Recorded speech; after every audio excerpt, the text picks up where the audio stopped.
Shalom à toutes et à tous, un mercredi nouveau avec de très belles informations pour vous, une émission qui vous permettra de bien démarrer votre journée. Merci à vous de nous faire confiance, de démarrer toujours votre journée avec Recop. Jean-Richard, shalom. Bonjour Aniel et shalom à tous. Comment on va ce matin? Très bien, merci. Et on chez a de toi? très bonnes informations, j'espère. Ça va chez moi. Effectivement. Pasteur Michel Schiner, shalom. Shalom, bonjour à toi. On saute bien à LMTV, à Recop. J'ai pris mes habitudes, j'ai pris mes marques. Paul Félicia, shalom, comment on va aussi à ce niveau? Ça va très bien, écoute, shalom Aniel, shalom à tous nos téléspectateurs. Ce mercredi, on retrouve Samuel, il va nous parler d'un sujet très intéressant. Shalom Samuel. Shalom Aniel, Comment bonjour on va à tous. ce matin? Ça va très bien. D'accord, alors je t'attaque directement. Le sujet qu'on abordera aujourd'hui, la Bible à l'ère du numérique.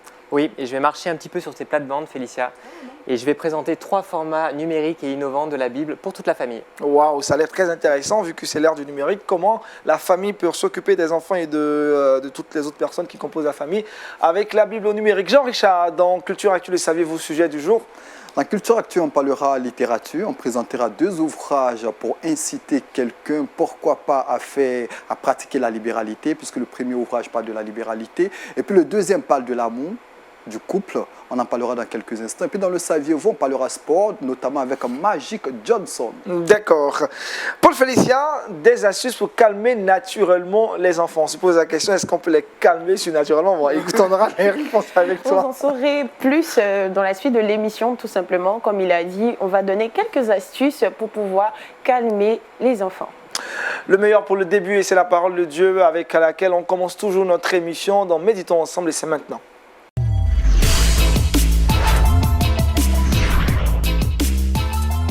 Pasteur Michel Schiner, ce matin, nous parlons de la famille chrétienne et la transmission de la foi.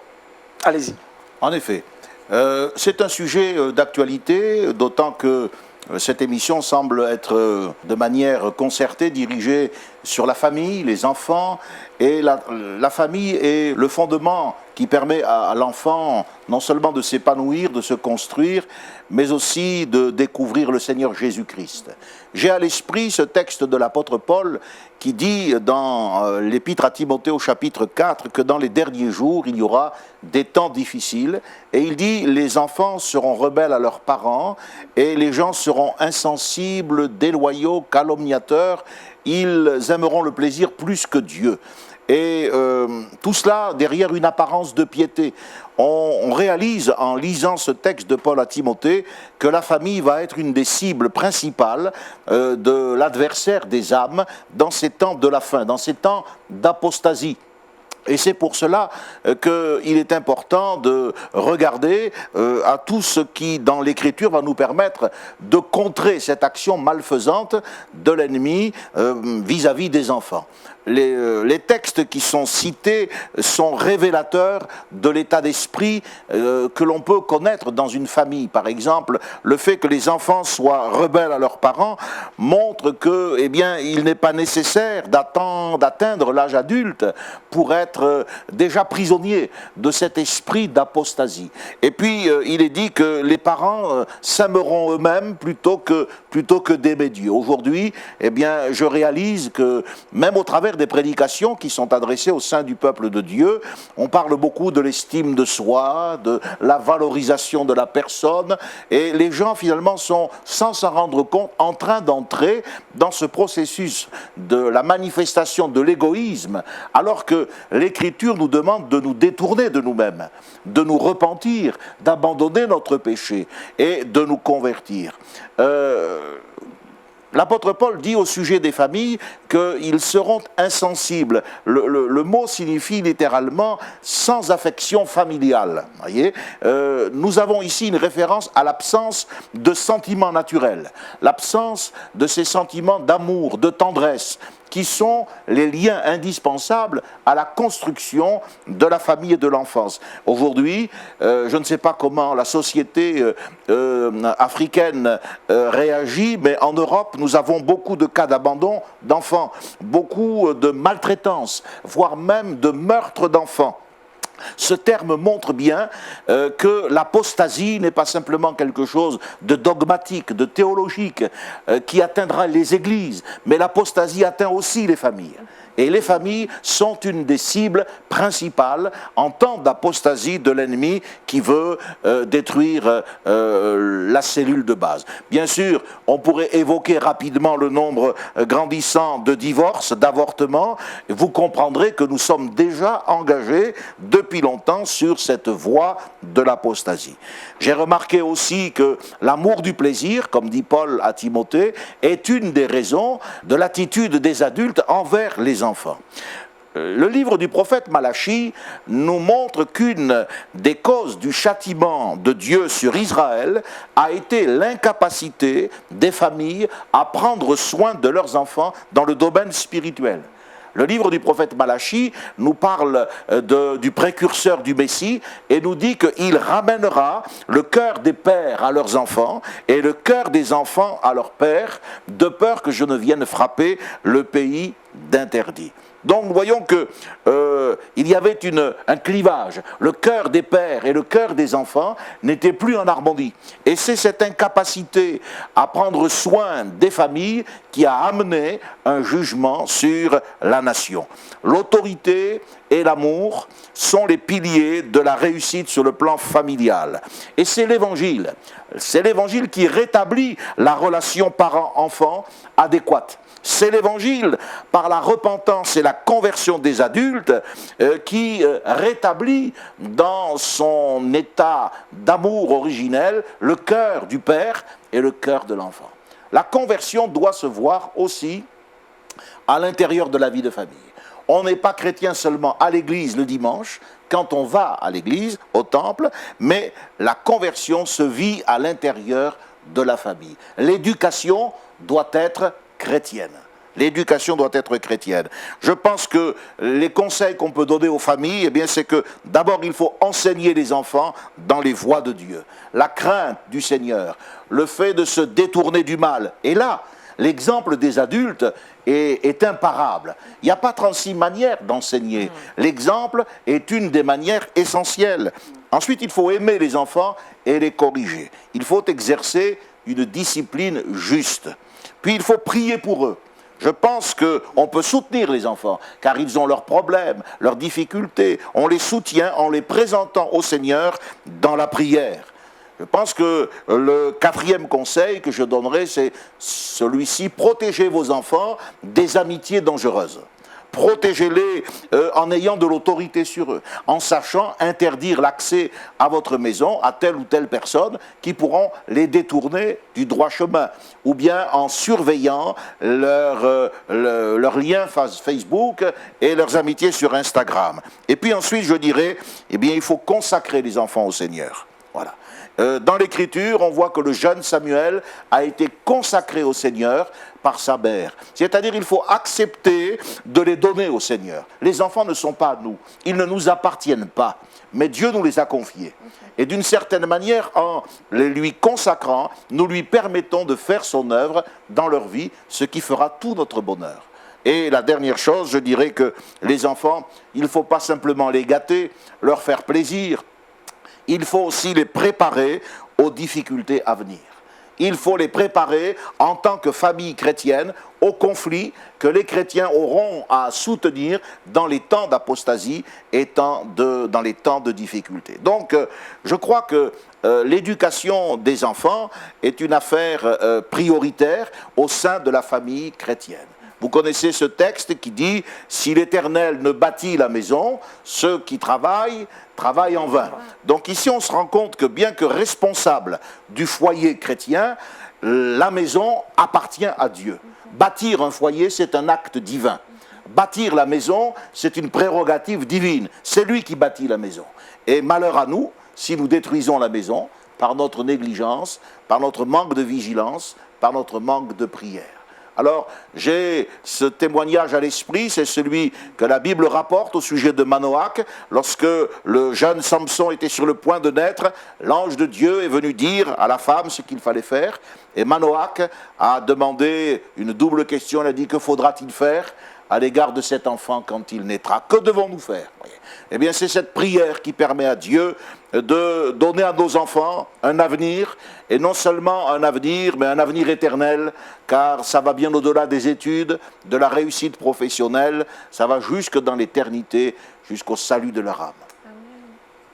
Merci pasteur, la famille chrétienne et la transmission de la foi. Mais pasteur, à cette époque dans laquelle on se retrouve aujourd'hui, les parents sont tout le temps super occupés. Est-ce qu'on peut déléguer l'éducation des enfants à une tierce personne? Et c'est ça. La difficulté, vous l'avez bien soulevé, c'est que cette délégation, je pense qu'elle ne fait pas partie du programme. Voilà. C'est pour cela qu'il faut réaliser que le fait d'être parent nous responsabilise. Et cette déresponsabilisation vis-à-vis de quelqu'un, ce n'est pas une nounou qui va faire le travail, ce ne sont pas les amis qui vont remplacer l'œuvre que les parents doivent faire. D'ailleurs, on le voit bien dans les églises chrétiennes, les parents chrétiens se déchargent souvent sur l'école du dimanche. Hein, c'est les moniteurs qui vont faire... Mais c'est une partie du travail. Tandis que le vrai travail commence à la maison, par l'exemple, la vie de prière des parents, l'attitude harmonieuse du père et de la mère. Comment voulez-vous qu'un enfant puisse croire ce que son père lui dit sur la foi lorsqu'il voit une vie qui est en complète contradiction avec ses propos? Et c'est là que nous avons besoin de travailler avec Dieu, d'être collaborateurs avec Dieu pour le salut des enfants. Quelle est finalement la responsabilité de l'enfant dans la transmission, la réception de la foi? Est-ce que l'enfant aussi a sa responsabilité? Oui. D'abord, la Bible dit qu'enfants, obéissez à vos parents. Donc la responsabilité de l'enfant, c'est d'obéir. Et d'apprendre à obéir, parce que l'obéissance, elle n'est pas innée. Ce qui est inné, c'est la désobéissance. Donc il faut apprendre à se faire obéir. C'est là qu'il y a toute la gamme de la relation humaine, de l'approche psychologique, intelligente. On ne parle pas à un enfant de 5 ans comme à un adolescent de 13 ou 14 ans qui est peut-être en pleine crise, mais... il faut mettre l'enfant devant sa responsabilité d'obéir, de respecter ses parents, aux parents également de veiller à ne pas irriter les enfants, à ne pas être un poids qui les écrase. Pasteur, en vous écoutant, on a l'impression que cette transmission répond à des critères, à des techniques, à des stratégies. Est-ce que tous les parents sont équipés pour transmettre leur foi? Est-ce qu'il faut se faire former à l'église ou dans des institutions, on dira? Écoutez, je ne sais pas s'il faut une formation, mais ça aussi c'est un problème. J'ai l'impression qu'il y a une grande immaturité chez ceux qui décident de se marier. Parce que, en fait, ils font une erreur qui peut être fatale. Ils confondent leur amour, leur bonheur, dans le cadre du mariage, qui va s'exprimer par la vie à deux, la vie en couple, avec le statut que le mariage leur confère. Ce n'est plus l'amour et le bonheur des époux qui est le point de mire du mariage, mais c'est la transmission de la vie. Et avec la transmission de la vie, la responsabilité de transmettre aussi la foi. Il ne faut pas oublier que chaque être humain qui naît dans le monde est éternel. Même s'il doit passer par la mort, eh bien son âme est éternelle. Et à quoi sert-il d'avoir des enfants si c'est pour les envoyer en enfer? Voilà quelle responsabilité nous prenons. Et c'est ça que souvent les jeunes ne comprennent pas. Ils sont tout à leur bonheur, tout à leur amour, et ils se concoctent une petite vie tranquille à deux. Mais quand les enfants arrivent, eh bien, ils sont un peu embarrassés avec une patate chaude, là, on ne sait pas trop où la mettre et comment faire. Alors on va voir des conseillers, des pasteurs, des coachs. Mais je pense qu'il faut aussi réfléchir à notre statut. Le statut d'un homme ou d'une femme mariée, eh bien, c'est d'être responsable envers la vie qu'il a engendrée. Voilà qui est bien clair. Jean-Richard, question pour le Félicia. Est-ce que l'Église a eu des responsabilités? Vous avez parlé de responsabilité de la famille, mais est-ce que l'Église ne doit pas avoir ce rôle-là de guider par moments aussi les différentes familles à travers des formations, à travers des prédications qui vont dans ce sens? Certainement, il y a beaucoup de pasteurs, je connais bon nombre de mes collègues, qui font des formations au mariage et ensuite qui enseignent. D'ailleurs, l'Écriture dit que les femmes les plus âgées doivent enseigner aux plus jeunes à comment bien se conduire, comment élever leurs enfants, etc. C'est sûr, comme disait tout à l'heure Agnès, si les gens sont absents, que l'enfant est livré à la télévision, si le salon c'est la rue ou le couloir de l'immeuble où il y a les trafics de drogue et la violence, comment voulez-vous amener ces enfants à la fois? Donc il faut éduquer, et je pense que l'Église a un rôle à jouer, mais la responsabilité est d'abord sur les adultes. Le mariage, il est fait pour les adultes. On bâtit la maison quand on est un adulte. Voilà. Merci pasteur, en tout cas c'est une très belle exhortation qui va pousser les parents qui nous suivent à prendre leurs responsabilités pour ceux jusque-là qui sont un peu à la traîne. Parce que vous allez prier que Dieu les inspire, qu'il leur donne également l'équipement qu'il faut pour pouvoir s'en sortir et surtout aux enfants la disposition de l'obéissance. Seigneur, nous te remercions parce que tu nous as alertés dans ta parole et tu nous as montré que dans les temps difficiles de la fin, les familles seront la proie de l'apostasie et de tensions inimaginables. Et nous voulons te prier en effet pour toutes les familles chrétiennes qui passent par ces moments difficiles avec la rébellion des enfants, avec la souffrance que cela implique. Nous te prions pour que nos cœurs soient touchés et que nous soyons, Seigneur, sensibles à la cause de ces enfants que tu nous as confiés. Cette famille, c'est toi qui l'as bâtie. Et même si nous en sommes responsables, Seigneur, tu es l'auteur de cette maison. Ne permets pas que nous bâtissions en vain. Et aujourd'hui, je te prie de bénir toutes les familles et tous les enfants au sein des familles chrétiennes qui ont besoin de ta grâce. Dans le nom de Jésus de Nazareth, merci mon Dieu. Amen. Amen. Amen. Avec le pasteur Michel ce matin, nous avons parlé de la famille chrétienne et la transmission de la foi. Intéressons-nous maintenant à l'actualité culturelle de la chrétienté. C'est avec Jean-Richard.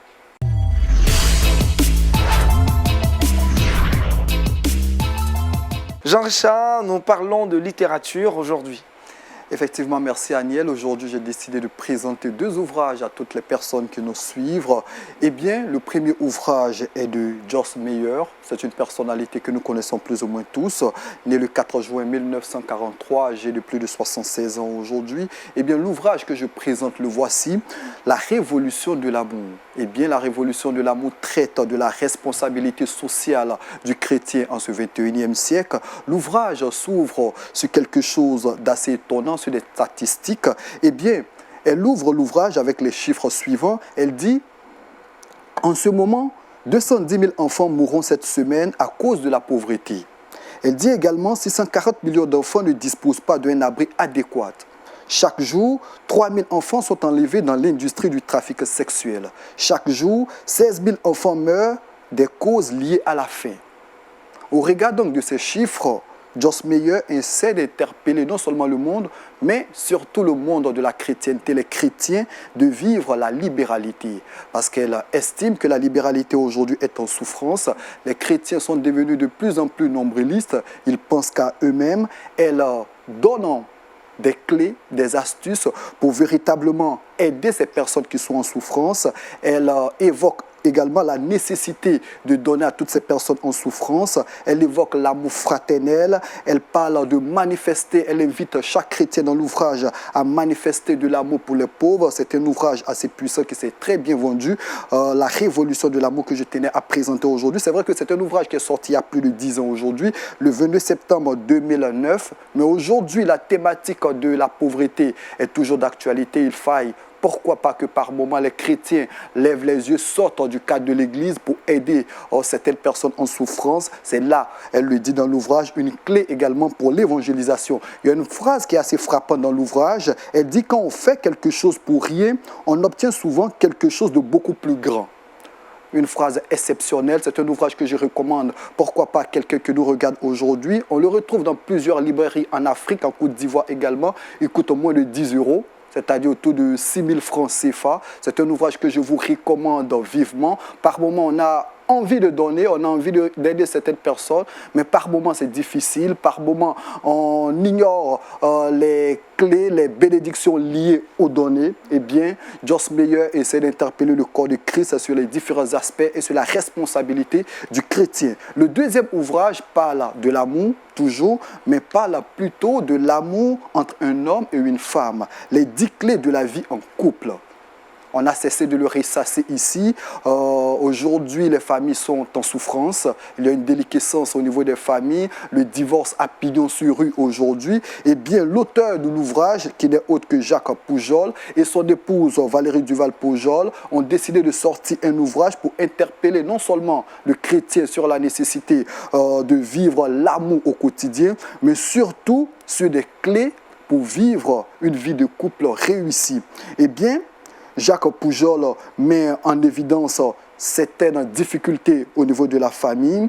Il évoque les blessures au niveau des femmes, il évoque le manque de respect par rapport souvent aux hommes et il essaie, pourquoi pas, de donner des clés, des astuces, son épouse également. C'est un ouvrage qui est sorti également il y a de cela quelques années, mais c'est un ouvrage assez puissant. Si vous êtes une famille, un couple qui rencontre, pourquoi pas, des difficultés, l'égoïsme s'est installé dans votre couple, il y a l'incompréhension, il y a la lassitude, eh bien Jacques Poujol essaie d'interpeller les uns et les autres. Il essaie, pourquoi pas, de donner des clés pour raviver votre amour. Il parle des projets de vie, pas de la responsabilité de chacun. Il parle non seulement des difficultés qu'ont les couples à communiquer, il essaie de donner des clés pour amener les uns et les autres à communiquer assez facilement. C'est un ouvrage que je tenais également aussi à présenter à toutes ces personnes qui nous regardent. C'est un ouvrage qui est disponible également en Afrique dans plusieurs librairies. 10 clés pour la vie en couple. Jacques Poujol, qui je le rappelle est pasteur, mais également spécialiste en psychothérapeute. Il est psychanalyste, il aide un bon nombre de personnes qui traversent des moments assez difficiles. C'est un spécialiste dans les questions conjugales, dans les questions liées à la famille également. Voici donc les deux ouvrages annuels que je tenais à présenter à toutes ces personnes qui nous regardent aujourd'hui. 10 clés de la vie en couple de Jacques Poujol et de Valérie Duval-Poujol. Et puis l'ouvrage de Joss Meyer, La révolution de l'amour. Merci Jean-Richard, pasteur Michel, deux ouvrages que Jean-Richard nous propose qui ont une thématique essentiellement semblable, l'amour. Le premier, La révolution de l'amour de Joss Meyer, qui interpelle le chrétien à la libéralité. Ah oui. Oui, parce que justement dans cette période d'apostasie à laquelle je faisais référence tout à l'heure, il est dit que les gens s'aimeront eux-mêmes et ils seront amis de l'argent. Et justement, nous avons souvent vu des couples se détruire parce qu'ils ont focalisé égoïstement sur l'utilisation de leurs revenus. Il faut savoir donner.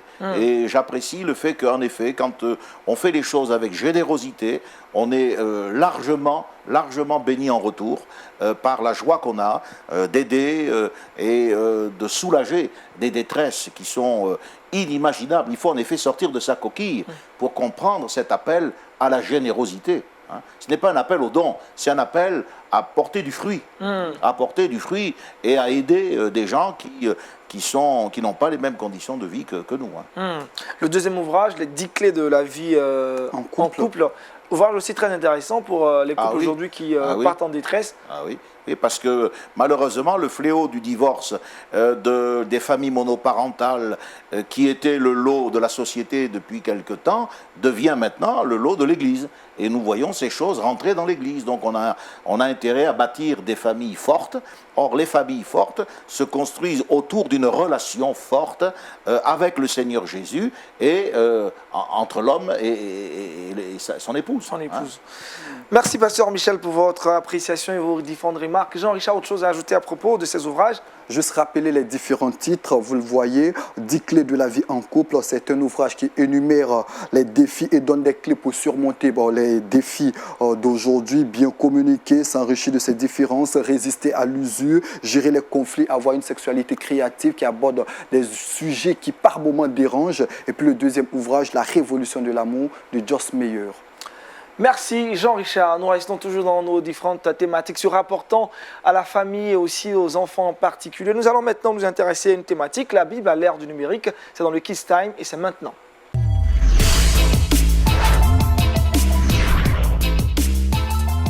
Avec Samuel Schiner, directeur des programmes d'Essentiel Radio, nous parlons de la Bible à l'ère du numérique et de l'intelligence artificielle pour toute la famille. Dites-nous tout sur ce sujet, Samuel.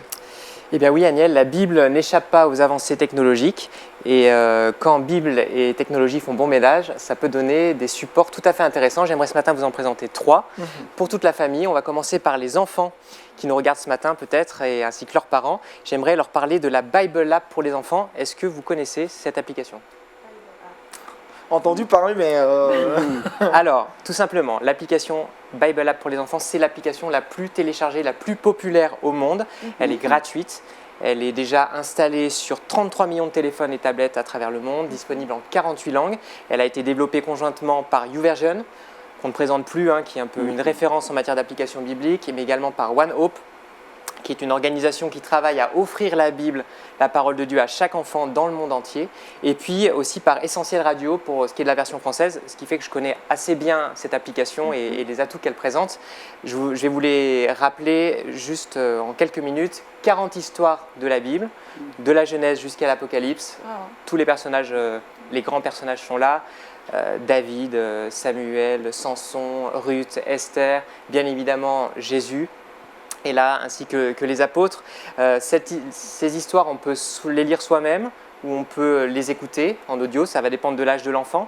Là, c'est une application qui s'adapte. Un enfant de 3 ans va pouvoir regarder l'application et écouter l'histoire, et puis un enfant qui sait déjà lire va pouvoir la lire lui-même. Et les mots sont adaptés aux enfants, tout en restant, ça c'est important de le souligner, très proche du texte original. Alors, ce qui fait la force de cette application, c'est qu'elle est interactive, qu'elle est très ludique, elle est tactile, de super belles animations, les enfants peuvent toucher, faire réagir les personnages, les animaux, on voit les réactions, ça bouge, c'est drôle, c'est ludique. Il y a aussi des jeux, des coloriages, des activités pour les enfants, pour les motiver à connaître la Bible, à connaître les versets de la Bible. Et puis, dernier atout, je l'ai dit, elle est gratuite. Vous pouvez la télécharger gratuitement sur l'ensemble des plateformes, Google Play, l'App Store, sur Amazon également. Donc, c'est une application vraiment très utile pour les enfants à partir de 3 ans, on va dire, jusqu'à 10-12 ans, et leurs parents. wow, super. On continue avec les adolescents ? Oui, on continue parce que j'allais me poser la question. Après l'enfance, l'adolescence. Exactement. Et là, il y a une nouveauté toute récente qui s'adresse à nos ados. Ils vont être contents puisqu'ils vont pouvoir discuter sur Messenger avec des personnages de la Bible. Alors, cette nouveauté, elle s'appelle OMG. Oh my God, OMG, elle vient de remporter un concours d'innovation biblique organisé en France, ça s'appelle Hack My Bible, et OMG, ça a pour ambition de nous permettre de vivre la Bible en temps réel. Alors là, j'ai eu le privilège de tester la démo de cette application, de cette innovation. Ça se présente comment ? Ça se présente sous la forme d'un chatbot. Un chatbot, je ne sais pas si vous savez ce que c'est un logiciel qui est programmé pour simuler une conversation. Il y en a de plus en plus sur les sites internet. Vous allez sur un site internet, puis il y a un petit robot ou un petit personnage animé qui vient vous demander qu'est-ce que je peux faire pour vous, dites-moi, voilà. Et bien là, on va dialoguer avec un personnage de la Bible. Alors moi je l'ai testé, j'ai pu dialoguer avec Zacharie, personnage bien connu du Nouveau Testament. Alors Zacharie, j'ai discuté, j'ai chatté avec lui, c'était une conversation virtuelle mais néanmoins très sympa, dans laquelle Zacharie m'a parlé de la perte de sa voix, de l'accouchement imminent de sa femme Élisabeth, et aussi du climat tendu qui existait entre les familles de Marie et de Joseph, suite à l'annonce de la grossesse de Marie. Donc c'est sympa. C'est amusant. Ah, il s'est confié à toi, Zacharie. C'est sympa et vous pouvez d'ores et déjà tester la démo de cette innovation OMG en allant sur la page Facebook de Hack My Bible. D'autres scénarios sont attendus dans les prochains mois puisque OMG vient de remporter ce concours d'innovation. Donc on va bientôt pouvoir discuter avec Joseph qui va nous raconter la naissance de Jésus. Puis on pourra discuter également avec un disciple qui nous racontera la journée de Pâques et la crucifixion du Seigneur Jésus. Voilà, alors bien sûr, cette innovation, ça ne va jamais remplacer le texte de la Bible, mais pour un adolescent, pour qui peut-être la Bible est un livre has-been, ça peut permettre de lui rappeler que non, la Bible, c'est un livre actuel qui répond à des problématiques actuelles et qui s'adapte aussi au support moderne. On va terminer quand même avec les plus grands, avec les adultes, les parents. On attendait ça maintenant. Avec une radio digitale entièrement consacrée à la Bible. Alors, pour ne rien vous cacher, je la connais bien, puisque cette radio, elle fait partie de la famille des radios digitales d'Essentiel. Elle s'appelle Essentiel Bible. C'est une radio 100% dédiée à la Bible. Qu'est-ce que vous allez pouvoir entendre sur cette radio ? Eh bien, la Bible lue, mais avec la particularité d'être habillé avec des bruitages, avec un environnement sonore, ce qui fait qu'on a vraiment l'impression d'être immergé dans la Bible, d'entendre les événements. on vit le déluge, on est sur les pas de Jésus, on est dans l'ambiance des rues de Jérusalem. Donc il y a vraiment tout cet habillage sonore, en plus de la voix de la personne qui lit la Bible. Et puis 24 heures sur 24, vous avez donc des lectures bibliques, vous avez des versets, des méditations bibliques, des émissions consacrées aux expressions qui viennent de la Bible. Vous savez qu'il y a plein d'expressions dans la langue française qui viennent de la Bible, hein, œil pour œil, dent pour dent, bouc émissaire, Jérémiade, pleurer comme une madeleine, rendre à César ce qui appartient à César, etc. etc. Donc on explique ces expressions, on les replace dans le contexte biblique. Le journal de la Bible aussi, qui permet de connaître l'actualité de ce livre, qui ne cesse de se développer, de se répandre à travers le monde. Hein. La Bible, elle est traduite, elle est maintenant présentée sur de nouveaux supports, elle fait l'objet de conférences, de réunions, de nouveaux ouvrages. Donc on en parle chaque semaine dans le journal de la Bible. Donc voilà, c'est une radio pour tous ceux qui aiment la Bible ou tous ceux qui veulent découvrir le message de la Bible ou tous ceux qui veulent partager le message de la Bible. Faites connaître Essentiel Bible, disponible sur le site internet essentielradio.com ou l'application pour smartphone, puisqu'on parle d'innovation ce matin et de numérique. Super, en tout cas, de très belles innovations pour la famille et pour les enfants. Jean-Richard, question, je crois qu'on est resté, on est ébahi avec OMG, oh my God. C'est impressionné. Je pense que c'est de belles applications qui vont permettre, comme Sabio le disait à l'instant, aux jeunes de s'imprégner de la Bible, qui pour certains est un ouvrage assez has-been. Il est bien de penser à ce type d'innovation pour mettre la Bible au goût du jour, permettre à ces jeunes-là d'être imprégnés de la parole de notre Seigneur. Moi, je salue, pourquoi pas, ces différentes applications, tout simplement. Félicia? Bien entendu, je partage cet avis-là. C'était très, très amusant. Je me suis rendu compte qu'il faudrait qu'on puisse s'adapter, pourquoi pas, à nos valeurs africaines. On peut avoir des idées, pourquoi pas, dans ce sens. Donc, si vous êtes une personne qui fait des applications, que vous me regardez, pourquoi pas. Avis aux développeurs, aux codeurs. Avis aux codeurs et aux développeurs. À tous ceux qui ont de la créativité, il y a plein de choses à faire encore. Aujourd'hui, je suis la Bible, la radio qui est consacrée naturellement à la lecture de la Bible, à l'écoute également de la parole de la Bible. Est-ce qu'il y a des retours? Est-ce qu'il y a des gens qui vous... Essentiel Radio est assez contacté pour... Bien sûr, c'est devenu une de nos radios les plus populaires, puisque c'est une radio qui, contrairement à d'autres, est peut-être plus calme, plus paisible au niveau musical, mais qui fait énormément de bien aux gens, fait énormément de bien au cœur. Donc c'est vrai que c'est la parole de Dieu. Donc quand on lit la parole de Dieu, quand on écoute la parole de Dieu, ça peut avoir qu'un bon impact, un fort impact. Et on a effectivement pas mal de retours d'auditeurs. Gloire à Jésus-Christ. Pasteur Michel, la Bible à l'ère du numérique, ça s'impose aux chrétiens pour faire vivre la Bible même dans ces périodes-là. Oui, bien sûr. Moi s'il y a quelqu'un de has-been ici, c'est moi. Mais je reconnais que c'est le média, la télévision, le numérique, Internet, c'est le média incontournable lorsque notre vision, à quelques siècles que nous appartenions, est de diffuser le message de l'Évangile. Aujourd'hui, une de mes petites filles fête ses 3 ans. Sa première Bible est une Bible numérique. Elle ouvre les pages avec plus d'habileté que moi. Et pour avoir expérimenté autant la Bible App que Essentiel Bible, je ne peux que vous le recommander. Ouais. Ça fait un bien extraordinaire. Il m'est arrivé d'être à 4 heures du matin dans un coin perdu, réveillé, mettre Essentiel Bible et d'entendre la parole de Dieu dans le silence de la nuit avec ce bruitage intelligent. Eh bien, ça vous transporte au cœur même de la Bible. Wow. Au cœur même de la Bible. Et c'est un support, je crois, dont il faut faire profiter le plus grand nombre.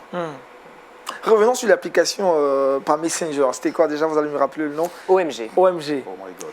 OMG, à tester, hein, Aniel, il faut que vous alliez tester cette application. Voilà, on va tester ça. Elle vient de remporter, c'est tout récent, c'était il y a à peine quelques jours, ce concours d'innovation biblique. C'était des développeurs, des codeurs qui étaient rassemblés sur 2 jours et qui ont dû mettre en place des projets, des actions. Ensuite, ils ont pitché, donc ils ont présenté chacun de leurs projets. Et c'est ce projet qui a été désigné gagnant et qui va d'ailleurs représenter la France prochainement dans un hackathon biblique au niveau européen. Donc c'est vrai que c'est une application assez bluffante, hein. Je l'ai ici, donc vous voyez, je suis avec Zachary. Et tous les personnages bibliques sont répertoriés dans cette application. Pour l'instant, il n'y a que Zachary qui est disponible. Zacharie, il est prêt pour nous, on va dire. Donc Zacharie, désolé de te déranger aussitôt, mais vu que je ne peux plus parler, je t'écris. Un peu plus loin, il me dit, au fait, Marie commence à avoir un petit ventre. Par contre, c'est un peu compliqué entre les familles de Joseph et Marie. C'est ce qu'il dit, hein? Ouais, c'est ce qu'il C'est dit. incroyable. Personne ne comprend trop ce qui se passe. Alors, moi, je lui dis, ils sont mariés. Il me dit, oui, le charpentier de Nazareth, le fils de Jacob, Marie et Joseph se sont mariés. Il paraît que Marie a vu un ange annonçant qu'elle serait enceinte. Et après, il me laisse. Il me dit, je te laisse, Elisabeth a des contractions. C'est pas possible. Et ensuite, il revient. Il me dit, ça y est, Samuel, je suis papa. Tu peux m'appeler Abba Zacharie. Donc, je le félicite. Et il me dit, hey, good news, j'ai récupéré ma voix. Alors, je lui dis non. Et là, il m'écrit, il me dit... Mon fils s'appelle Jean. Béni soit le Seigneur, le Dieu d'Israël. Voilà, il me dit, mon fils s'appelle Jean. Béni soit le Seigneur, le Dieu d'Israël. Amen. Voilà, quelle joie, Dieu est grand. Voilà, c'était la naissance vécue en direct. C'est waouh, en fait, je reste ébahi, en fait, c'est incroyable. Exceptionnel. Et, C'est ludique. et il échange très bien ces derniers Zacharie. Il est vraiment avec nous. Il est à la pointe de la technologie. Je me demande quelle application qu'il a, quel téléphone qu'il a là-bas. Merci encore Samuel de nous avoir apporté ces différentes innovations pour nous permettre d'être vraiment à l'ère du numérique avec notre Bible. Autre chose à ajouter, Samuel? Non, peut-être juste rappeler ces 3 innovations. D'abord, la Bible App pour les enfants, disponible gratuitement sur toutes les plateformes. C'est l'application de référence pour tous les enfants et leurs parents. OMG, une application en devenir, disponible sur Messenger. Vous allez sur la page Facebook de Hack My Bible. Et puis enfin, Essentiel Bible, la radio 100% dédiée à la Bible, disponible sur essentielradio.com ou l'application. Merci Samuel. On va retrouver Paul Félicia maintenant dans le Trickbox pour des astuces naturelles pour faciliter notre vie au quotidien.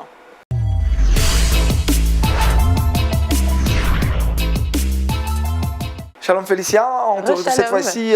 Le sujet du jour m'a l'air très intéressant. Calmer naturellement les enfants. Je me pose trop de questions. Quelles sont ces astuces? Tu as dit dans tes propos liminaires, lorsque tu parlais de ça, est-ce qu'il existe une façon surnaturelle Surnaturelle de calmer les les enfants? Ben, le pasteur en parlait, il a parlé de la prière. Il y a d'autres astuces qu'on peut utiliser, notamment lorsque les enfants font des crises ou bien souffrent d'hyperactivité. Des fois même, il y a certains parents qui vont jusqu'à donner des médicaments à leurs enfants parce qu'ils sont trop actifs, ils sont hyperactifs. Mais là, ce que je viens vous présenter aujourd'hui, ce sont des astuces naturelles. Des astuces bio. Bio qu'on peut utiliser lorsqu'on a des enfants qui sont quand même très hyperactifs ou bien qui ont tendance à crier la nuit ou bien le jour, peu importe. Voilà. Donc, On a hâte de savoir, c'est quoi ces astuces-là? Je te dis, moi, la je sais première des astuces que je vous réserve aujourd'hui, c'est une astuce qu'on peut pratiquer à la maison lorsqu'on a un enfant qui crie. C'est très important de ne pas user de violence. Ça, je tiens à le dire.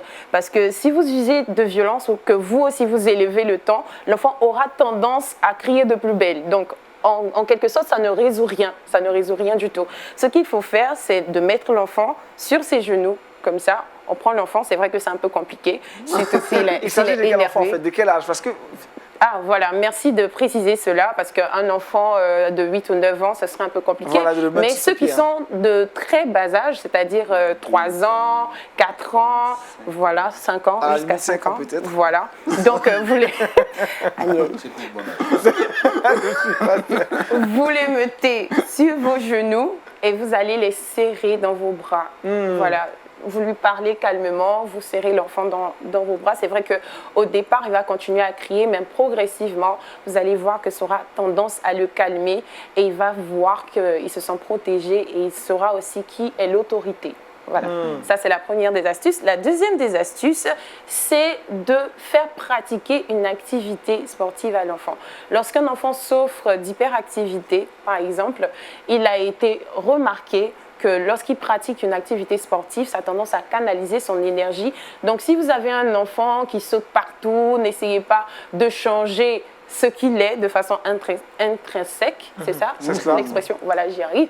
N'essayez pas de le transformer radicalement. Peut-être qu'il a besoin de canaliser justement cette énergie-là qu'il a et faites-le pratiquer, pourquoi pas, le sport, que ce soit le football. Le rugby surtout. Quand il prendra des bons coups. Tu vas laisser pratiquer le rugby à ton enfant. Oui, exactement. D'accord, ok. Aussi, il est parti faire. La liste est longue. En tout cas, demandez-lui ce qu'il aimerait bien faire, bien pratiquer, et puis vous verrez que cela va canaliser son énergie. Et la troisième et dernière chose que j'ai concoctée pour vous ce matin, c'est une infusion. Voilà, cette infusion-là. Agnès, je te vois faire un visage. Ouais, infusion. Ah, vas-y, je te suis parce qu'on est dans tout ce qui est naturel. C'est une infusion, c'est comme du thé. Voilà. La fleur d'oranger. À la fleur d'oranger. Oh, le pasteur, il est à l'ère du numérique, mais il a l'air de Trickbox aussi. Une infusion à la fleur d'oranger avant d'aller au lit, c'est très important. Lorsqu'un enfant a tendance à être hyperactif ou bien surexcité dans la nuit, c'est important d'éteindre la télévision. Vous éteignez la télévision et vous lui donnez cette infusion-là à la fleur d'oranger et vous verrez qu'il sera beaucoup plus calme. Voilà. Merci Paul Félicia. Rappelle des différentes astuces pour calmer naturellement. Il faut le préciser, naturellement les enfants. Les enfants excités. Hein. Donc la première des astuces que j'ai données, c'est un peu ce principe-là de le poser sur vos genoux et d'essayer de le calmer avec vos bras. La deuxième des astuces que j'ai données, c'est de le canaliser avec une activité sportive. Et la troisième des astuces, c'est de lui faire boire une infusion à la fleur d'oranger. D'accord. J'espère qu'on aura la semaine prochaine des astuces pour les enfants qui sont trop timides aussi. Ah ouais, comment les emmener à les réveiller, à les éveiller. Pasteur, vous savez plus ou moins la fleur d'oranger a de très bonnes réactions sur l'enfant excité. Oui, vous l'avez appliqué à vos enfants, peut-être à Samuel, à Pierre. Je suis grand-père, j'ai 11 petits-enfants. 11 petits-enfants, donc je confirme qu'en effet, elle a des effets bienfaisants et calme en effet l'enfant à l'heure du sommeil.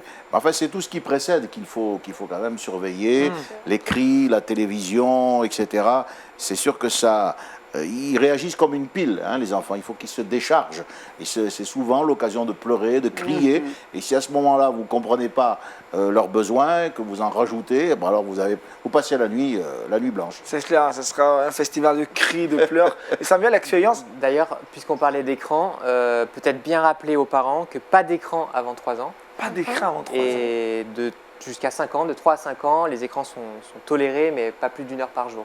Wow. C'est vrai qu'on a parlé d'applications bibliques pour les enfants, mais attention de ne pas non plus les mettre devant l'application pendant des heures et des heures, parce que ça peut déclencher parfois de l'hyperactivité, voire même des troubles plus importants aussi chez l'enfant. Merci Samuel. Paul Félicia? Rien à ajouter, c'est parfait. C'est parfait. En tout cas, tu es gracieuse avec Samuel et le pasteur Michel. Toujours des astuces de plus. Et des expériences perso. Avec l'autre pépé qui est là. On va progresser dans cette émission. On va retrouver Jean-Richard dans le dernier virage de cette émission. C'est bien Le Saviez-vous?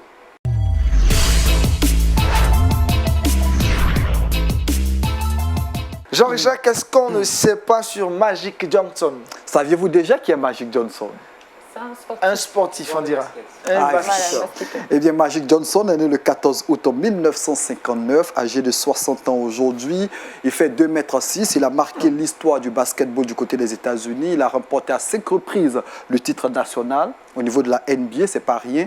En 80, en 82, en 85, en 87 et en 88. Il a marqué l'histoire de cette discipline avec Michael Jordan notamment. D'ailleurs, avec Michael Jordan, il a remporté les Jeux Olympiques à Barcelone avec cette équipe qu'on appelait la Dream Team. Personnalité remarquable qui a pris sa retraite il y a plusieurs années, mais qui est le président de Los Angeles Lakers. Et depuis quelques semaines, il a décidé de quitter le monde de la NBA, du basketball, pour se consacrer à l'évangélisation ou à Jésus-Christ, à l'évangélisation. Très bonne nouvelle.